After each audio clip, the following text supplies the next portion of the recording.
Welcome to The Explainer. Today, we're going to tackle one of the most critical and, honestly, most misunderstood systems inside your own home. We're using a real-world guide to decode that mysterious machine that keeps you comfortable, all year long. So let's just jump right in with a question. And the answer, well, it might actually surprise you, because we're talking about an engine you use every single day, but you probably almost never even think about it. Yeah, you guessed it. We're talking about your home's HVAC system. The heating, ventilation, and air conditioning unit. It's this silent workhorse, right? The invisible engine that basically runs your home's comfort and safety.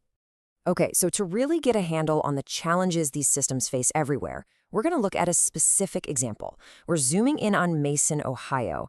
Now, why there? Because it's in what's called a humid continental climate zone, and the kinds of stress its systems deal with, well, they're a perfect example of what your own HVAC might be up against no matter where you live. So check this out, because this is where it gets really interesting. It's not just about the weather. I mean, sure, you've got the humid summers, the freezing winters, that's a given. But look at this, the regional clay soil. Who thinks about soil, right? But this stuff traps moisture right up against the foundation, and that can lead to rust, corrosion, even mold on your furnace down in the basement. I mean, that's a kind of stress you'd probably never even consider. And here's the kicker. It doesn't even matter if your house is old or brand new.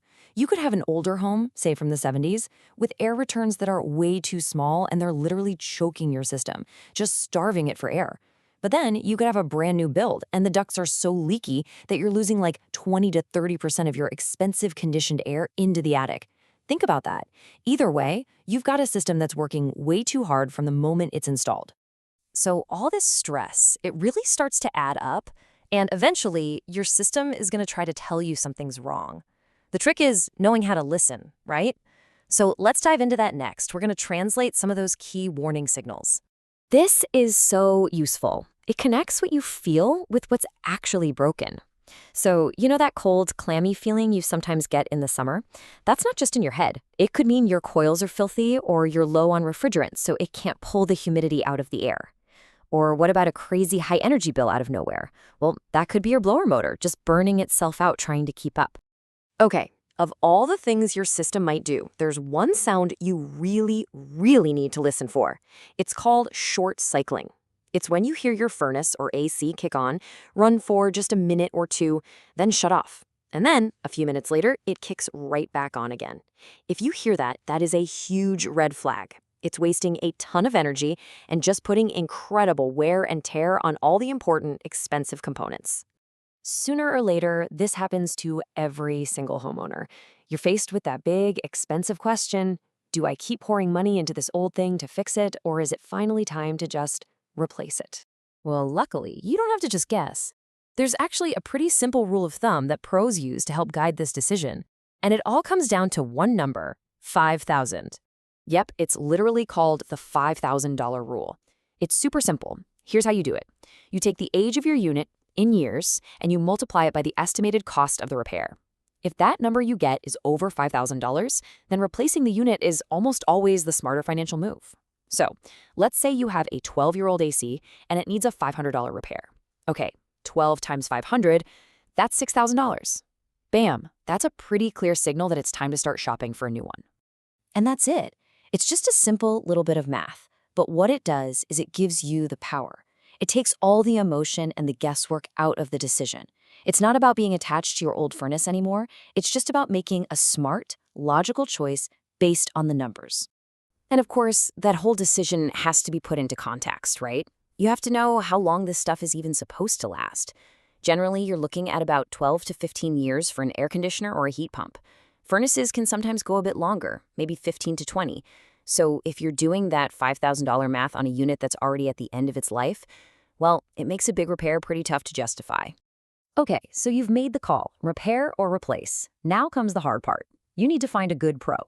But let's be real, when your heat is out in the dead of winter, how do you tell the difference between a trustworthy expert and a salesperson just looking to make a quick buck?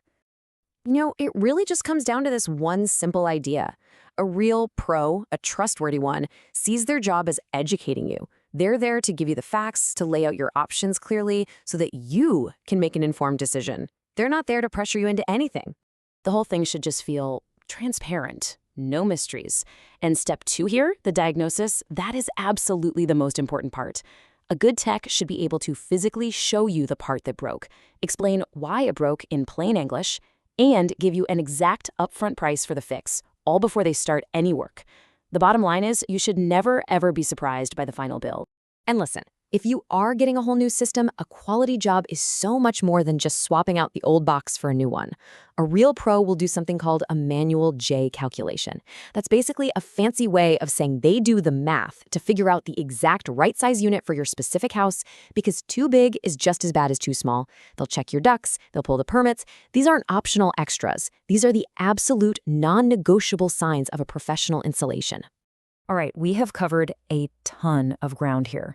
So let's boil it all down. Let's create a simple, powerful toolkit you can use to feel way more confident about managing this whole system.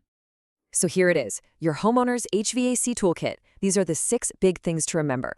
1. Know your system. How old is it? 2. Listen for the signs. Don't ignore that short cycling. 3. Use the $5,000 rule to make smart financial calls. 4. Demand transparency. Make them explain the why. 5. Proper sizing is everything. And finally, number 6, don't skip your annual maintenance. Seriously, getting these 6 things right can literally save you thousands of dollars and a whole lot of stress.